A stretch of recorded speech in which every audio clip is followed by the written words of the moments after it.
คนเนาะมื้อนี้มาฮอดอยู่แถวบ้านดงเนียงนี่เนาะเดี๋ยวเฮาสิไปทางเบิ่งโรงเรียนเดียวโตเนาะเป็นจังไดเนาะนี่ครับรอท่าไฟแดงนี่ไฟแดงก็สิมีบ้านนี่เนาะเดี๋ยวเฮาสิเข้าแลนไปซื่อๆเนาะมาทางพี่เป็นทางตลาด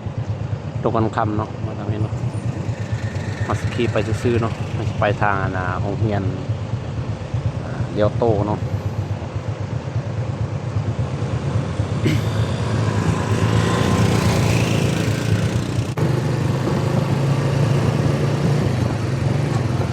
มาเลย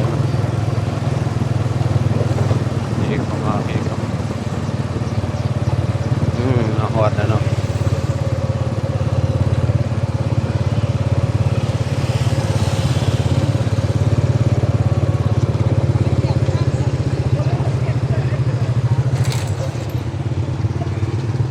อันนี้เนาะเป็นโรงเรียนเดียวโตเนาะเป็นโรงเรียนลาวจีนเนาะตัวนี้เนาะมีตั้งแต่อนุบาลเนาะแล้วก็มัธยมพร้อมเนาะตัวนี้เนาะที่เป็นตึกแบบนี้เนาะ2 ชั้น 3 ชั้นเนาะ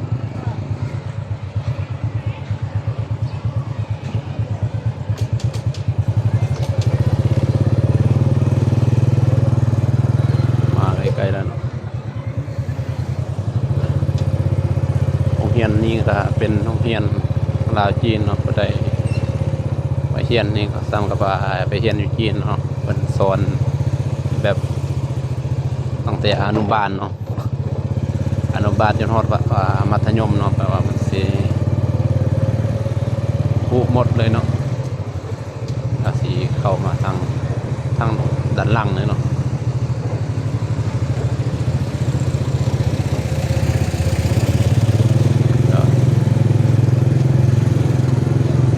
อันนี้จะเป็นทางด้านหลังเนาะของโรงเรียนเนาะโรงเรียนนี่ใหญ่เนาะโรงเรียนนะอันนี้เป็นเดินห่มเนาะเกี่ยวกับกีฬาเนาะไอ้นักเรียนเนาะอันนี้ก็จะเป็นโรงเรียนอีกโรงเรียนนึงเนาะตัวนี้ก็จะเป็นโรงเรียนคือกันเนาะนี่เป็นโรงเรียนเลี้ยงเด็กอนุบาลอันนี้จะเป็นเดินห่มเนาะเดินไอ้นักเรียนเนาะอันนี้ก็จะเป็นโรงเรียนคือกันเนาะตัวนี้เนาะยาวแบบนี้เลยเนาะโรงเรียนเดียวโตเนาะตัวนี้เนาะอยู่เมืองจันทบุรีนครหลวงเวียงจันทน์เนาะ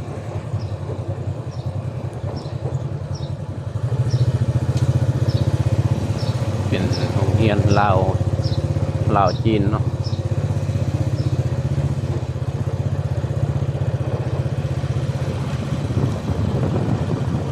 อันนี้เป็นซอยเขาเส้นทางในกลางเมืองมันก็ซีดีประมาณนี้เนาะนี่มันยังได้ใส่ประเด็น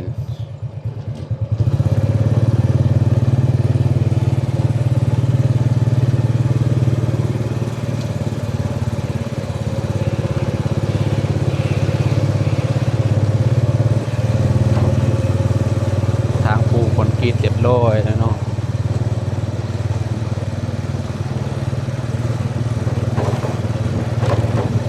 ซอยตัวนี้มันสิออกใส่ไฟแดงใกล้ๆกับองค์ไกสินเนาะตัวนี้เนาะอันนี้เป็นซอยไปทางลัดเนาะตัวนี้เนาะ